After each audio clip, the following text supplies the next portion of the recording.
Қайырлы күн достар, бүгін сіздермен өте дәмі ерекше алмалы бәліштің рецептісімен бөлісетін боламын.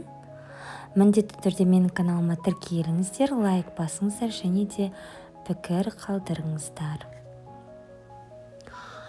Алмалы бәлішімізге бізге ұн, бөлме температурасындағы сары май, 2 жұмыртқа, тұз, қамыр қопсытқыш, ванильді шекер, алма және де шекер қажет.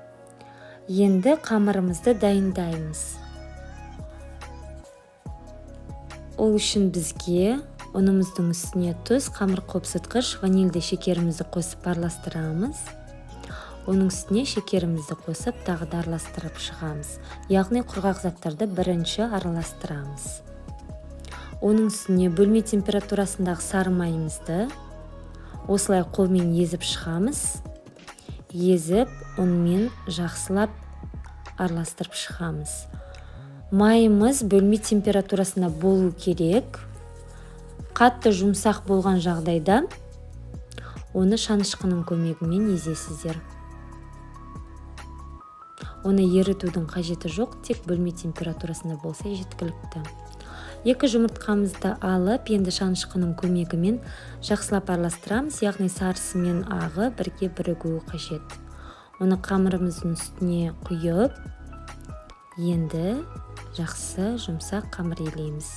Ол қамырды оқтаумен сіздер жай алмайсыздар, себебі ол өзі үгілмелі қамыр болады, үгітіліп тұрады. Сол себептен оны тек қолмен ғана жаямыз. Оны шетке қойып қоямыз. Енді менде осындай 5 дана алма шықты. Егер сіздерде кішірек болса 6 дана алма алсаңыздар болады. Осылай арасын тазалап аламыз жақсылап. 4-тен 1 бөлігін алып осылай 3-ке бөліп, кубик етіп, яғни 4 бұрышты етіп тураймыз. Барлық алманы осылай видеодағыдай қайталап турап шығамыз.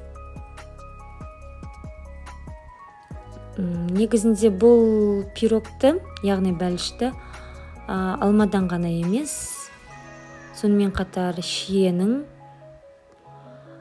мұздатылған шиемен де жасауға болады, тосаппен жасауға болады. Өздеріңізге қандай дәм ұнайды, солай жасасаңыздар болады. Яғни біздің үйдегілер алманы қатты жақсы көреді, мен сондықтан алмалы бәліш жасауды ұйғардым.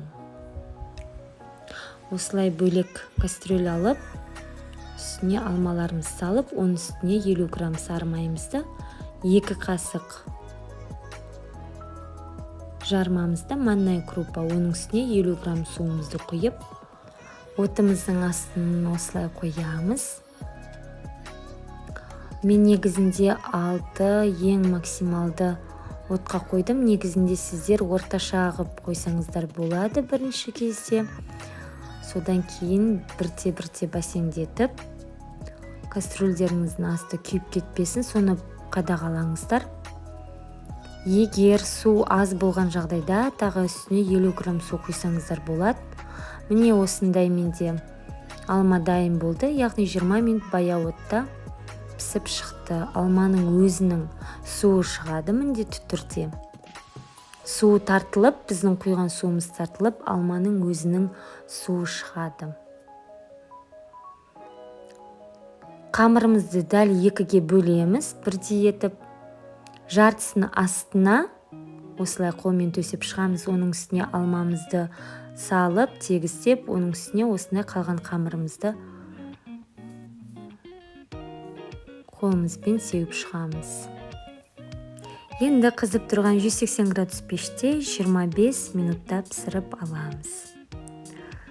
Біздің алмалы бәлішіміз пісіп шықты. Дәмін көрсеңіздер өте керемет. Әрине үйдегілердің барлығына ұнады осы бәліш. Мен сіздерге кеңес беремін. Осылай жасап көрсеңіздер, міндетті түрде ұнайды деген сенімдемін. Видеоны соңына дейін көргендеріңіз үшін алғысымды білдіремін. Сіздермен болған Ақбота Садыкова.